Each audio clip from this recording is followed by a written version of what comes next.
Welcome to Clarity Café. So today we're exploring a communication pattern that honestly can make you feel completely and unfairly silenced. You know, that deeply frustrating moment when someone tries to ruin your reputation before you even get the chance to share your truth? Yeah, it happens in boardrooms, living rooms, all over the internet, and it basically shuts down conversations before they ever truly begin. Okay, let's dive into this. Have you ever tried to speak, only to realize the audience had already decided you were wrong before you even opened your mouth?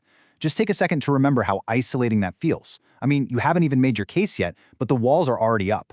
Well, this isn't just bad luck. It's actually a specific, recognizable tactic used to manipulate a crowd. And once you see exactly how it works, you can learn how to effectively disarm it. So we call this the poisoning the well fallacy. Basically, it happens when someone shares negative information about you right before you speak, and it's designed specifically to bias the audience against you. It's a preemptive strike, really. The entire goal here is to tarnish your reputation and make people ignore your ideas before those ideas are even shared. Instead of actually debating your points, the person using this tactic is just trying to make sure your points are never even heard in the first place. And this brilliantly illustrates where the name comes from. It's a very literal, kind of dark visual. I want you to imagine a beautiful, clear well of water. It's pristine, refreshing. It's there to provide life. But right before you arrive, someone secretly pours in a single drop of poison. They've completely ruined the source before anyone could even benefit from it. The water itself might have been perfectly fine, but the container has been intentionally contaminated. So a thirsty traveler approaches, sees those dark ripples, and just walks away. They are way too afraid to drink, completely missing out on the pure water beneath. In our conversations, that pure water is your idea, but the audience is too distracted by the poison to even take a sip.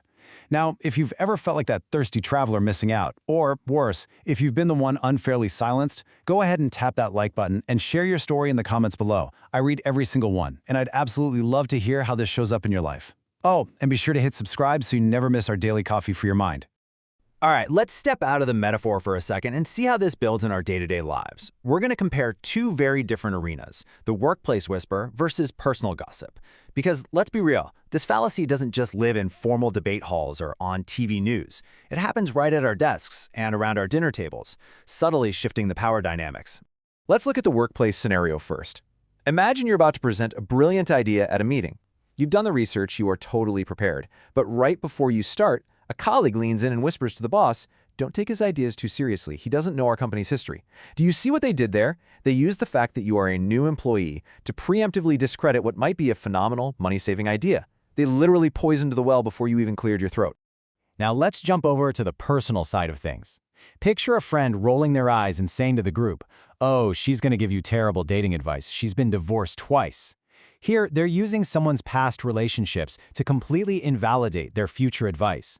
They're making sure the audience won't drink from their wisdom, regardless of how insightful, empathetic, or genuinely helpful that advice might actually be. They've basically made the past the only thing that matters. Now, what's really interesting about this is how we actually disarm it. So here is a clear, actionable toolkit to help you respond with grace and really reclaim your voice. First up, stay calm. I know it's incredibly hard, but don't get defensive because that just stirs the poisoned water and makes you look erratic. Second, gently separate the person from the idea. You can acknowledge the comment calmly by saying something like, "Look, I understand I might be new here," or "My past might look a certain way." And third, invite them to judge the present moment. You simply say, "But let's look at the idea in front of us right now. Does this specific plan work, regardless of who suggested it?" So, the crucial point is this. Your response isn't about fighting back or angrily attacking the other person. It's all about expertly clearing the water so people can finally take a drink. Your voice has incredible value based on what you say today, not on the whispers someone planted in the past. You are seen, you are valued, and your thoughts matter immensely, regardless of whatever noise others try to create around you. But before we wrap up today's explainer, I really want to leave you with this to ponder.